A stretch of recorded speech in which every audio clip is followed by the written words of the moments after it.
5वां दिन हो गया। जाकर कहो जनक जी को कि सुखदेव जी आए हैं, महाज्ञानी मार्तंड विद्वान प्रखंड। जाओ कर कहो जनक जी नहीं आए। 6 दिन निकल गए, तब 7वें दिन सुखदेव जी महाराज द्वारपालों से बोले, कहो जनक जी को उनका सेवक आया है, पधारें, एक बार दर्शन दे दे। जनक जी बाहर आए, सुखदेव जी को नमन करा। वेद व्यास जी के पुत्र आयो। सुखदेव जी कहते हैं, नहीं, वेद व्यास का पुत्र नहीं, आपका शिष्य आया। जनक जी ने पूछा, मैं तुम्हारा गुरु बनूं? सुखदेव जी कहते हैं, मैं गुरु बनाऊंगा तो केवल आपको बनाऊंगा और किसी को गुरु नहीं बनाऊंगा। राजा जनक ने कहा, मैं राजा तुम संत, कहा ये संबंध? नहीं नहीं नहीं, मंत्र तो आप ही दोगे। जनक जी ने कहा, अगर आप मेरे से मंत्र लोगे तो मैं गृहस्थी हूं, घर में रहता हूं, मैं चाहूंगा कि आप भी गृहस्थी हो जाएं, तब गुरु मंत्र लें। आपकी शादी होना चाहिए। मेरी शादी किससे करूंगा? मेरे बराबर की कौन कन्या होगी? जनक जी ने कहा, तुम्हारे बराबर की केवल पितरों की लड़की पीवरी एक ऐसी है जो महाविद्वान है। पीवरी एक ऐसी है जो महाविद्वान।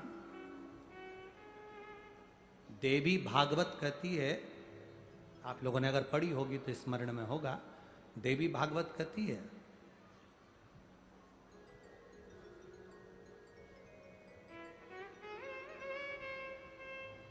जिसकी चमड़ी सफेद पड़ जाती है, जिसको चर्म रोग हो जाता है, सफेद चमड़ी जिसकी पड़ जाती है, या सोरासिस जैसी बीमारी भी हो जाए, या चर्म रोग किसी भी तरह का हो जाए, कोई खाज हो गई या चर्म रोग हो गया, गाय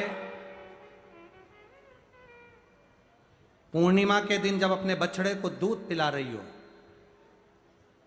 और बछड़ा जब दूध पी रहा हो, दूध पीते पीते बछड़े के मुख पर फेन आ जाता है, उस फेन को चम्मच में निकाल लीजिए। बछड़ा जब दूध पीता है तो उसके दोनों साइड फेन आ जाता है, उस फेन को चम्मच में ले लो और पीवरी माता का स्मरण कर कर, सुखदेव जी महाराज की धर्म पत्नी पीवरी का नाम लेकर, देवाधिदेव महादेव का स्मरण कर कर चर्म रोग वाली जगह पर उसको लगाओ, थोड़ी देर बैठो, उसके बाद आधे घंटे के बाद स्नान करो। 2-3 बार करोगे, चमड़ी अपने असली रंग में आना प्रारंभ हो जाती है और चर्म रोग धीरे धीरे समाप्त होंगे। पीवरी विद्वत्ता का एक स्वरूप है। सुखदेव जी महाराज की धर्म पत्नी पीवरी का नाम कोई साधारण नाम नहीं। देवी भागवत में अगर आप पढ़ेंगे, देवी भागवत में ये संवाद मिलेगा। कोई तुमसे पूछे कि सियोर वाले महाराज ने कहां से बोला पीवरी का नाम, तो आप देवी भागवत में पढ़ सकते हैं, देवी भागवत में स्मरण कर सकते हैं। पीवरी, जनक जी ने कहा, पीवरी से आप विवाह करो, मेरे बराबर का विद्वान है क्या वो? विद्वत्ता रखती है, जाओ।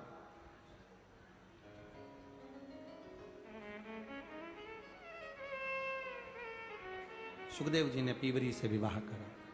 तो आज पार्वती जी को वो पितरों की कन्या अर्थात पार्वती जी की मौसी मैनावती की बहन पीवरी सामने नजर आई। पीवरी जैसी आ रही थी, वैसे की वैसे ही पितरों ने पीवरी का स्वागत करा। पीवरी का स्वागत करा पितर। बहुत ध्यान देने वाला विषय है। जिस नारी का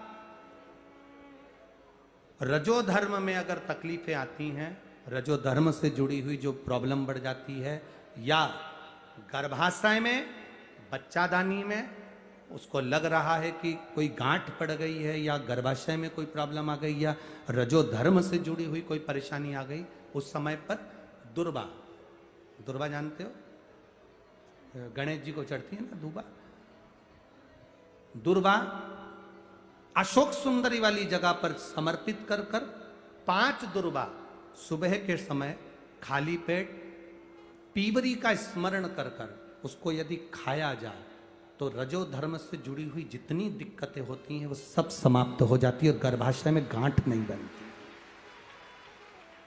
पीवरी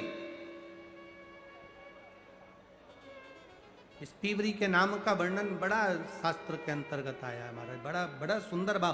पितरों की कन्या पीवरी के साथ जो सुखदेव जी महाराज का मंगल विवाह हुआ था, ये पीवरी कोई साधारण नहीं, एक आनंद का विषय है पीवरी, पितरों का एक वरदान है पीवरी, पितरों का एक आशीर्वाद है पीवरी।